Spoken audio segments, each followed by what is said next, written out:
Well, Haryana government has lost majority as 3 independent MLAs have extended their support to the Congress, and in a setback to the ruling BJP government in the state of Haryana, that too amidst the Lok Sabha elections, 3 independent MLAs today have announced that they have withdrawn their support to the BJP, to the Nayab Singh Saini's led government in the state, and are now extending their support to the Grand Old Party. Let's listen in to what the current Chief Minister of the state has to say.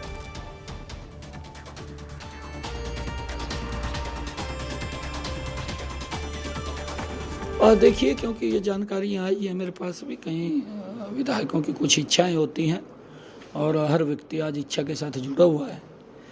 शायद क्योंकि कांग्रेस आजकल इच्छाएं पूरी करने में लगी हुई है और लोग समझ रहे हैं, लोग सब जानते हैं कि इसकी इच्छा क्या है। क्योंकि कुछ लोगों को, जैसे कांग्रेस है, कांग्रेस को जनता की इच्छाओं से मतलब नहीं है, उनको तो अपनी इच्छाओं से मतलब है कि हमने अपनी इच्छाएं पूरी करनी है। कांग्रेस लगी हुई है उनकी इच्छाएं पूरी करने में और आगे तो जनता ने उनकी इच्छाएं पूरी करनी है। We have CNN News 18's Aman Sharma joining us live on the broadcast. Aman, a very good morning to you. It's certainly disappointing news for the BJP as well as their government in the state of Haryana, looking at how the state will be polling on 25th of May. Well, Sakshi, yes, Haryana has been in constant turmoil over the last 2 to 3 months. We first saw Manohar Lal Khattar being removed as the Chief Minister and Nayab Singh Saini becoming the Chief Minister, and the JJP withdrawing support from the BJP government in Haryana. The situation right now is that the strength of the Haryana House is about 88 MLAs after resignations of ML Khattar and Ranjit Singh, both of who are contesting Lok Sabha elections. So the halfway mark in the Haryana Assembly right now is 45.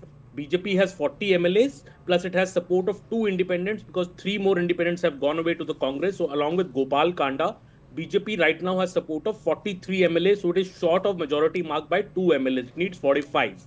What the BJP is claiming is that it has the unofficial support of 4 to 5 MLAs of the JJP. The JJP is, and so actually it is at 47, the BJP claims, and so it is safe.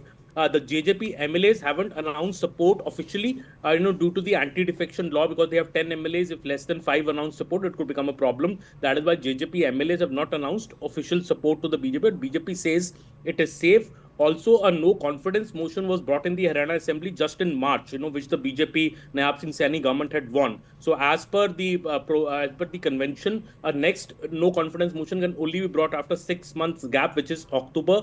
And Haryana, anyways, has assembly elections in October this year. So, the BJP is saying there is no danger to its government. It has the required numbers to be proven on the floor of the assembly. It is not in a minority. While the Congress is saying that the BJP government is in a minority right now. Congress is demanding immediate president rule as well as immediate elections in Haryana. The ball is now in the court of the governor. Let's see what happens. But right now, the BJP is claiming that even with these 3 independents going away to the Congress camp, its government is not in any way in danger in Haryana.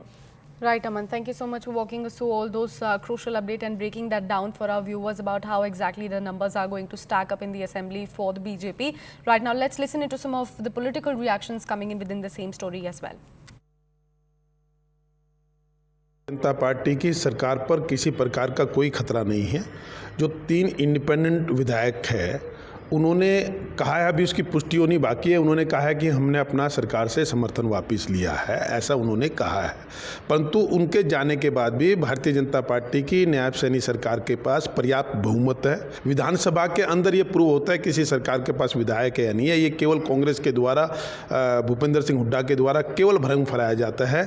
13 मार्च को already Nayab Saini ji ने, जो हमारे माननीय मुख्यमंत्री है, विश्वास मत प्राप्त किया था और 6 महीने बाद लगभग दूसरा विश्वास मत आना एक मुश्किल कार्य होता है। और जब कभी ऐसी स्थिति होगी विधानसभा में, जब कोई ऐसा विषय आएगा, हम प्रचंड बहुमत से अपनी सरकार का बहुमत वहाँ सिद्ध कर देंगे। कि मैंने अपने विधानसभा क्षेत्र के जो मेरा परिवार है छत्ती बिरादरी का, उनसे 8-10 दिन लगातार बैठकें करी, 4-4, 5-5 गाँव की, और उनने जो मेरा फीडबैक दिया उसके आधार पर निर्णय लिया है।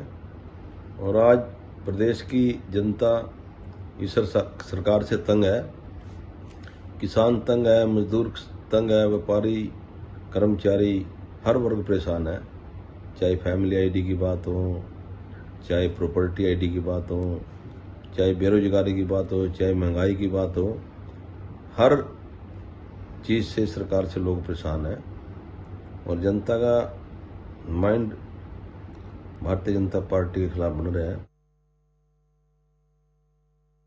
प्रदेश के अंदर हालात मैं पहले ही बता रहा हूँ, पूर्णतः भाजपा के खिलाफ बन चुके हैं। प्रदेश में बदलाव निश्चित है और मैं तो ये भी कहूँगा कि ये सरकार अल्पमत में आ गई है। भाजपा सरकार अल्पमत में आ गई है। जो इन्होंने 48 विधायकों की लिस्ट दी थी, उसमें से कुछ विधायकों के तो इस्तीफे हुए हैं क्योंकि वो लोकसभा चुनाव लड़ रहे हैं, और कुछ निर्दलीय विधायकों ने आज भाजपा से समर्थन वापस लेकर कांग्रेस पार्टी को समर्थन देने का काम किया है। ऐसे में अल्पमत के विधायक को कोई नैतिक अधिकार नहीं है।